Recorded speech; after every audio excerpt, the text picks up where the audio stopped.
Hello everyone, I am Jasleen Kaur.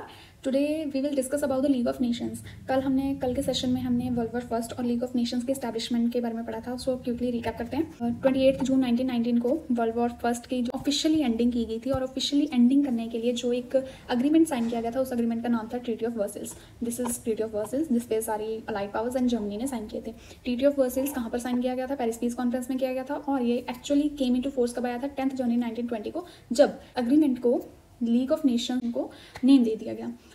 अब league of nations के बारे में हम आज के सेशन में पढ़ेंगे। सो this is about league of Nations. League of Nations क्या है? फर्स्ट वर्ल्ड वॉर के बाद में आई थी, या फिर फर्स्ट वर्ल्ड वॉर के ड्यूरिंग आई थी। जब फर्स्ट वर्ल्ड वॉर की ऑफिशियली एंडिंग की गई थी, उस टाइम लीग ऑफ नेशंस का एक अग्रीमेंट बना, that is called treaty of Versailles. और उसके बाद वो जो agreement treaty of Versailles actually came into force में आया। दिस वाज द डेट 10 जनवरी 1920।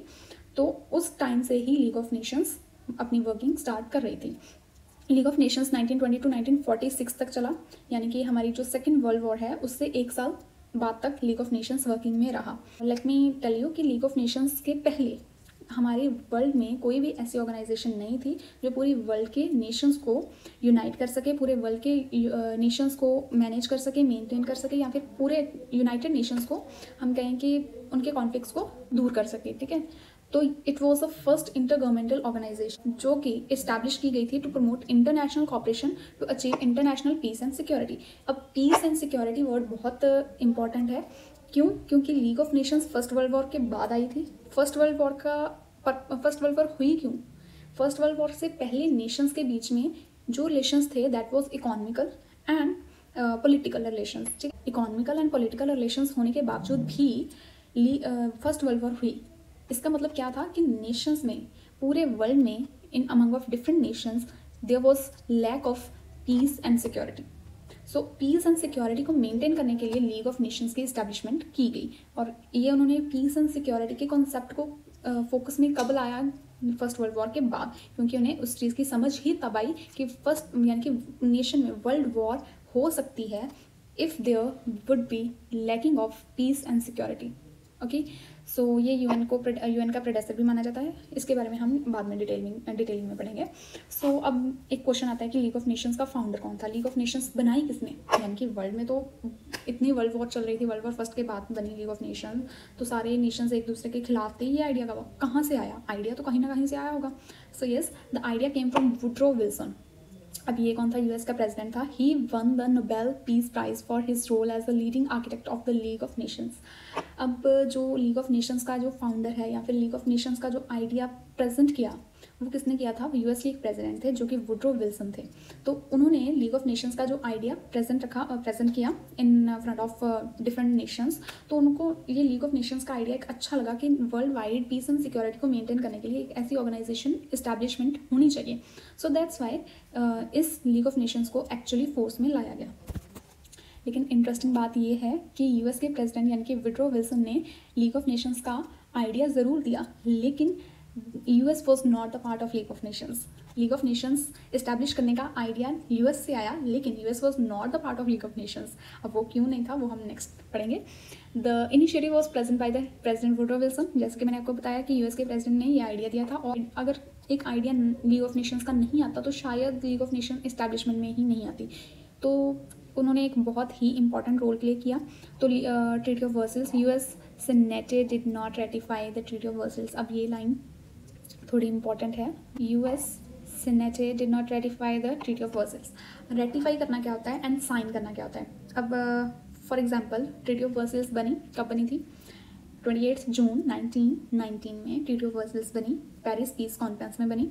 वहाँ पर यूएस के प्रेसिडेंट ने अपना एक आइडिया प्रेजेंट किया कि इससे लीग ऑफ नेशंस में कन्वर्ट कर देना चाहिए, कि एक ऑर्गेनाइजेशन वर्ल्ड में बननी चाहिए जो कि पीस एंड सिक्योरिटी को मेंटेन कर सके। ठीक है, तो वहाँ पे सारी कंट्रीज ने साइन किया। जैसे कि मैंने आपको बताया था, अलाइड पावर्स एंड जर्मनी ने साइन किया। एग्जाम्पल, आप अपने फ्रेंड सर्कल में बैठे हो, वहाँ पे एक बात चली, आपने इसमें अग्री कर दिया कि हाँ ये बात सही है, लेकिन मैं घर जाता हूँ, I will discuss this concept with my family and then मैं आपको इसकी कंफर्मेशन देता हूँ। ठीक है, तो same as it is US ने आइडिया प्रेजेंट किया सारी नेशंस के इन फ्रंट, लेकिन जब वो अपने घर गया यानी यूएस गया, तो वहाँ सिनेटे क्या है? सिनेटे के बारे में पहले हम थोड़ा सा डिस्कस करें। The United States senate is a chamber. ये एक चैम्बर है of the bicameral United States Congress. It is a upper house and US house of representatives is a lower house. Together, the Senate and House have the authority under the Article 1 and the US Constitution to make and pass the defeat federal legislations. अब ये जो पूरा मैंने चिट्ठा आपको बताया है, ये बताता है कि जो ये सिनेटे है इसके पास अथॉरिटी है कि अगर कोई भी लेजिस्लेटर कोई भी ऐसा बिल पास करना हो तो उसकी अथॉरिटी सिनेट के पास है, प्रेसिडेंट के पास नहीं है. सो दैट्स वाई प्रेसिडेंट ने अपना आइडिया प्रेजेंट ज़रूर किया, लेकिन जब वो अपने घर गया यानी यूएस अपनी कंट्री गया तो उसने वहाँ पे डिस्कस किया तो सिनेट ने उसे रिफ्यूज़ कर दिया कि नहीं, हम लीग ऑफ नेशंस का पार्ट नहीं बनेंगे. There was some reasons behind it कि लीग ऑफ नेशंस के मैंने जैसे कि बताया था कि लीग ऑफ नेशंस के कुछ टर्म्स एंड कंडीशंस थी. लीग ऑफ नेशंस में बहुत सारी टर्म्स एंड कंडीशंस लिखी हुई थी कि कोई भी कंट्री किसी भी कंट्री के साथ वॉर नहीं करेगा बिन बताए. कॉन्फ्लिक्ट अगर होगा भी तो उसे बैठकर सुलझाया जाएगा. बिन बताए किसी पर अटैक नहीं किया जाएगा. कोई भी ऐसी चीज़ नहीं की जाएगी जो वर्ल्ड वाइड इकोनॉमिकली अफेक्ट करे. तो यूएस को इन सब रिस्ट्रिक्शंस से प्रॉब्लम थी तो सेनेट ने इसे रिफ्यूज़ कर दिया कि हम लीग ऑफ नेशंस का पार्ट नहीं बनेंगे. सो दैट्स वाई जो यूएस है वो ट्रीटी ऑफ वर्सेल्स को रेटिफाई नहीं कर पाया. अब रेटिफाई का मतलब क्या होता है? साइन करना होता है. जैसे आपने फ्रेंड सर्कल था, फ्रेंड सर्कल में बना एक प्लान बना कि we will go to Shimla, ठीक है. तो वो एक प्लान बना, ठीक है, सारे एग्री हो गए, लेकिन सारे कह रहे हैं कि मैं कन्फर्मेशन घर जाकर दूंगा. सो जो वो एक ग्रुप में डिस्कशन हुई, प्लान बन गया, अग्रीमेंट हो गया, ठीक है, कि हाँ हम चलेंगे, लेकिन घर से कंफर्मेशन ले लें. अब प्लान बन गया, दैट इज़ साइनिंग करना. घर से कंफर्मेशन मिल गई तो that is ratification. So same as it is कि अगर यूएस ने साइन कर दिया, ट्रीटी ऑफ वर्सेस को साइन ज़रूर कर दिया था, लेकिन रेटिफाई नहीं कर पाया. रेटिफाई यानी कि कंफर्मेशन नहीं दे पाया, कंफर्मेशन नहीं कर पाया कि वो लीग ऑफ नेशंस का पार्ट बनेगा इन फ्यूचर में. So in the end United States never join the league of nations. First अब लीग ऑफ नेशंस यहाँ तक तो हो गया, लीग ऑफ नेशंस का कौन पार्ट था कौन नहीं था, कब बना, कैसे बना, वगैरह वगैरह. अब इसकी इस्टेब्लिशमेंट होगी, फोर्स में आ गया. अब इसकी मीटिंग्स भी होगी. तो इसकी मीटिंग्स बहुत सारी हुई थी 1920 से लेकर 1946 तक बहुत सारी इसकी मीटिंग्स हुई. लेकिन इंपॉर्टेंट क्या है, इसकी first meeting, first council meeting और first assembly meeting. So first council meeting कब हुई थी? 16 जनवरी 1920 को. 10 जनवरी को इसकी इस्टेब्लिशमेंट हुई. League of Nations actually force में कब आया? 10 जनवरी 1920 को. और इसकी फर्स्ट मीटिंग 6 दिन बाद हुई. तो 16 जनवरी 1920 को इसकी फर्स्ट काउंसिल मीटिंग हुई, ठीक है. And then assembly, first assembly meeting कब हुई? अब काउंसिल मीटिंग और असेंबली मीटिंग में फ़र्क क्या है? ओके, आपके स्कूल में मैनेजमेंट की मीटिंग होती है अलग से और एक होती है असेंबली. असेंबली का मतलब वो जानते हो, वो जैसे असेंबली हॉल में हो गया. असेंबली हॉल में कोई असेंबली चल रही है तो सारे स्टूडेंट्स भी हैं, टीचर्स भी हैं, स्टाफ भी है, सभी हैं. तो दिस इज असेंबली मीटिंग. लेकिन काउंसिल मीटिंग यानी कि मैनेजमेंट के मेन स्टाफ मेंबर्स होंगे, यानी प्रिंसिपल हो गया, मैनेजर हो गया, जनरल डायरेक्टर हो गया, समथिंग लाइक दैट, ठीक है. तो काउंसिल मीटिंग में सिर्फ काउंसिल मेंबर्स थे जो कि लीग ऑफ नेशंस को लीड कर रहे थे. और असेंबली मीटिंग में वो सारे नेशंस के रिप्रेजेंटेटिव्स जो लीग ऑफ नेशंस का पार्ट हैं. सो this is the difference between council meeting and assembly meeting. Council meeting first कब हुई? 16 जनवरी 1920 को. एंड फर्स्ट असेंबली मीटिंग यानी कि जितने भी कंट्रीज लीग ऑफ नेशंस का पार्ट थे उन्हें सभी को असेंबल कब किया गया फर्स्ट टाइम? 15 नवंबर 1920 को, ठीक है. So this is the date, 15 नवंबर 1920 को फर्स्ट असेंबली मीटिंग हुई. League of nations fail to prevent the second world war. ये तो एक बहुत ही अंडरस्टैंडेबल थिंग है कि league of nations first world war के बाद इस्टेब्लिशमेंट की गई. और इसका पर्पस क्या था? इसका पर्पस था कि सेकेंड वर्ल्ड वॉर ना हो. लेकिन सेकेंड वर्ल्ड वॉर हुई तो इसका मतलब लीग ऑफ नेशंस तो फेल हो गया. So this is very simple कि लीग ऑफ नेशंस फेल हुआ, सेकेंड वर्ल्ड वॉर हुई. और इसके पीछे रीजंस भी हैं that we will discuss in next session. When the United Nations Charter came into existence on 24th October 1945, the League of Nations was still active. ये बात आपको थोड़ी सी सेकेंड वर्ल्ड वॉर के कॉन्सेप्ट में समझ आएगी. थोड़ा सा मैं इसका ब्रीफ डिस्क्रिप्शन दे देती हूँ. यूनाइटेड नेशंस क्या है जो अभी चल रहा है? यूएन एक ऑर्गेनाइजेशन है जो कि लीग ऑफ नेशंस अब डिसॉल्व हो चुकी है. लीग ऑफ नेशंस अब नहीं चलती है. 1946 तक इसकी वर्किंग थी. लेकिन उसके बाद कौन इस फोर्समेंट में आई? यूएन. सो यूएन की एग्जिस्टेंस कब हुई? 24 अक्टूबर 1945 को इसकी इस्टेब्लिशमेंट हुई. हम यूएन में एक अलग से सेशन बनाएंगे. We will not discuss about it in this chapter. Okay, तो इसमें इंपॉर्टेंट क्या है? In April 1946 member states met in Geneva to formally approve the dissolution of league of nations. जैसे कि लीग ऑफ नेशंस कब से कब तक चली? 1920 से 1946 तक चली. सो 1946 में इसकी डिसोल्यूशन होगी. डिसोल्यूशन का मतलब होता है कि अगर कोई ऑर्गेनाइजेशन, कोई कंपनी या फिर कोई फर्म जो कि वर्किंग में है, तो उसको बंद करना है ऑफिशियली, तो उस चीज़ को कहते हैं dissolution. Dissolution is a commercial word. तो इसका मतलब ये होता है कि आपकी जो भी असेट्स एंड लाइबिलिटीज़ हैं उसको डिसॉल्व कर देना। जितनी भी लाइबिलिटीज़ हैं, आपकी जितनी भी रिस्पॉन्सिबिलिटीज़ हैं, आप उनको सभी को डिसॉल्व, रिलीव कर रहे हैं, आपने सब छोड़ दिए, ना आपके पास कोई एसेट है, ना आपके पास कोई लायबिलिटी है, तो उसे उस चीज़ को कहते हैं डिसोल्यूशन। तो लीग ऑफ नेशंस जब बंद हुई तो उसे लीग ऑफ नेशंस की डिसोल्यूशन किया जाता है। तो वो कब हुई? 1946 तक चली, तो ऑब्वियसली 1946 में इसकी डिसोल्यूशन हुई होगी।